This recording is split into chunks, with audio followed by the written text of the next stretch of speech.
Juan Kapitulo 6, versikulo 35. Si Jesus miingon kanila, "Ako mao ang pan nga naghatag sa kinabuhi. Ang muari kanako dili nagayod gutomon, ug ang mutuo kanako dili nagayod uhawon." Pan sa kinabuhi.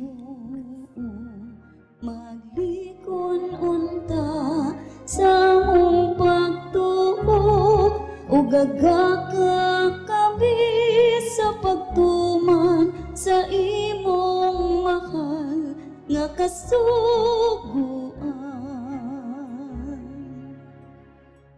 Ang Ginoo na kaninyo, Santo sa Ebanghelyo sumala ni San Lucas. Samtang nagpadayon pagpanaw sa Jesus o iya mga tinunan, hiabot sila sa usa ka balangay, diin may usa ka babae ginganlag Marta. Abi-abi kaniya didto sa iyang balay. Maigsuon siyang babae nganlag Maria nga naglingkod sa tiilan sa Ginoo ug namati sa iyang mga gitudlo.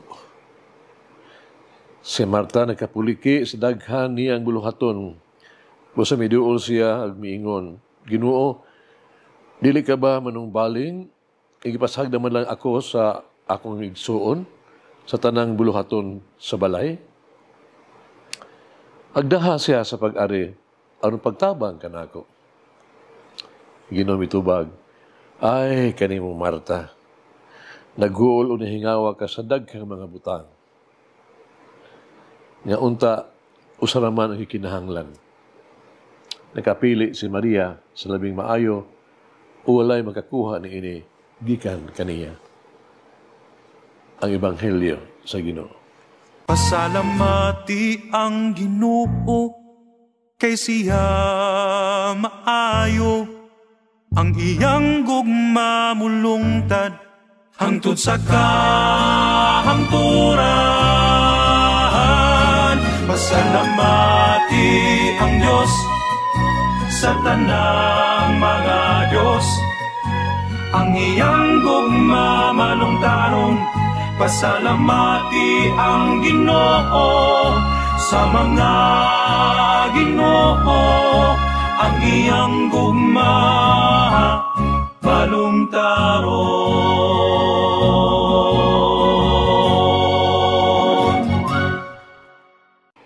Baka pakutana kita ni ini, bahin sa nitabo ni Marta.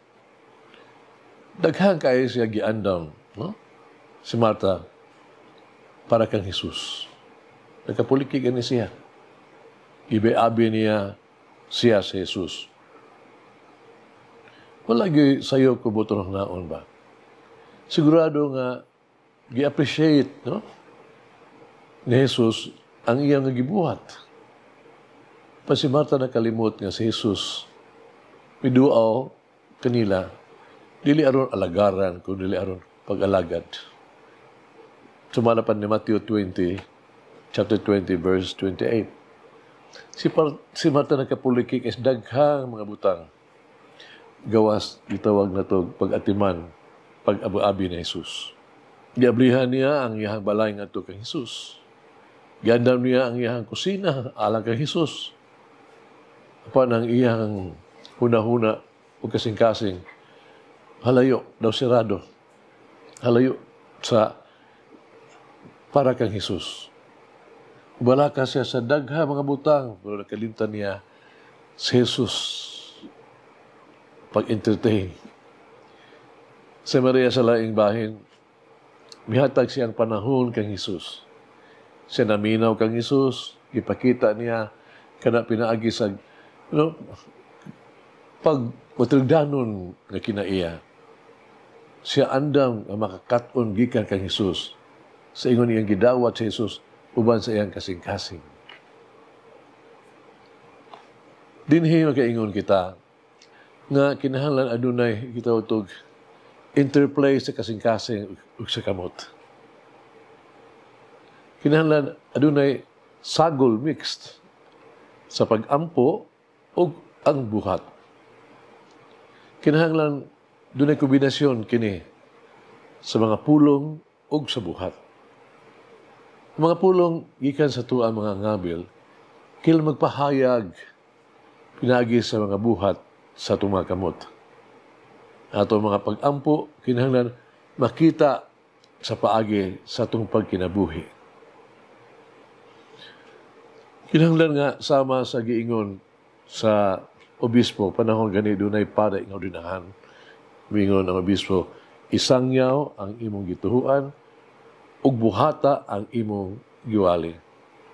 Sa iyo kita makaampo ug kita makapahigayon. Atong gidahig ang Dios o naghimo kita og mga maayong butang alang sa Dios ug sa uban. Usa natabo kang Marta, for example. Siya dunay murag sayop nga ideya sa pagserbisyo, no? Ang iyang motibo mo ang pag-alaga kay Jesus. Natuon niya makapahimuot ni Jesus. Siya kaugalingon.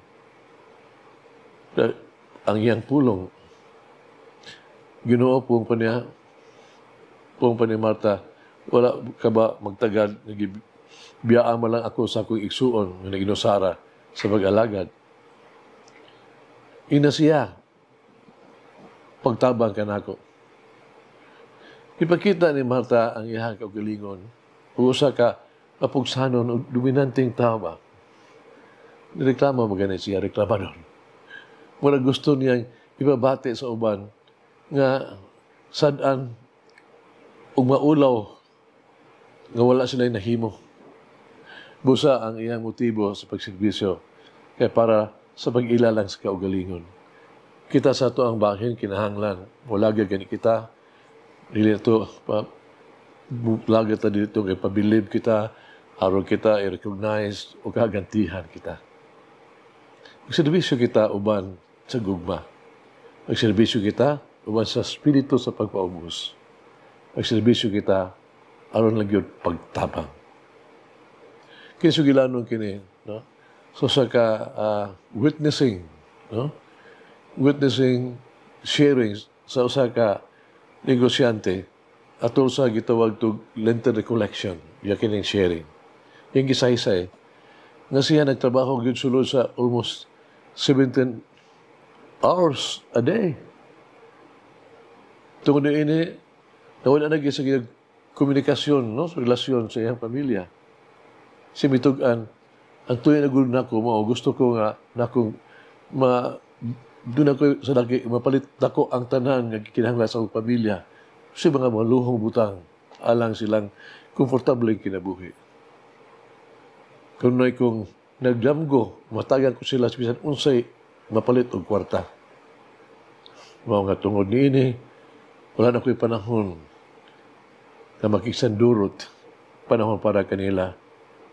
Nga maunti, di ay labing importante nga mao'y ilang kinahanglan nga usa ka amahan nga naa kanunay uban kanila sila ang mga panginahanglan labi pa sa pagmahal. Hagit sa kinabuhi. Bisi ba kayo ta sa daghang mga butang nakalimot na ta sa paghatag og quality time, no? Para sa Dios ug sa atong pamilya. Mag-ampo kita. Among minahal maluluyon Diyos. Pumasayloon na Jesus. Salamat kayo sa imong pagbantay kanamo. Salamat kayo sa imong pagmatragdanong pagdawat. Itagaan mo na, ibabilhan mo kami pag-ayo o gihatag mo kanamo ang imong gugma o pasaylo. Ikaw na mati o nag-atiman sa mong mga panginahanglan. Imong gitubag ang among pangapag-ampo o mga pangaliya ang imong gihatag ang usay kulang kanamo. Dayon ko, unta ko ikaw. Dayon ka kanamo. Salamaton ka ikaw kanamo. O dili dyan kami namo napakyason. Amen. Mama Mary, may I always lay my concern and anxieties at the feet of Jesus. Malangin ang Diyos magagahong sa tanan, Amahan, Anak, Espiritu Santo. Amen. May the Lord of the divine mercy bless us all, heal us from all diseases and suffering. Ayun unta niya kita. Tanang mga sakit na to sa lawas. O sa kalag. Body and soul.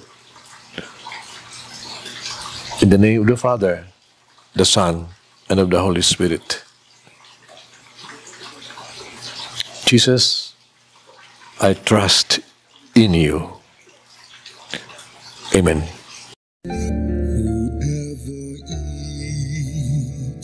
The bread of life will never hunger, says the Lord. Kay galaan inyong nabati ang pagpaambit ug hamubong pamalandong sa pulong sa Dios pinaagi sa tulumanon. Pan sa kinabuhi nga gidumala ni Monsignor Daddy Silva. Hangtod na usab sa sunod higayon, daghang salamat.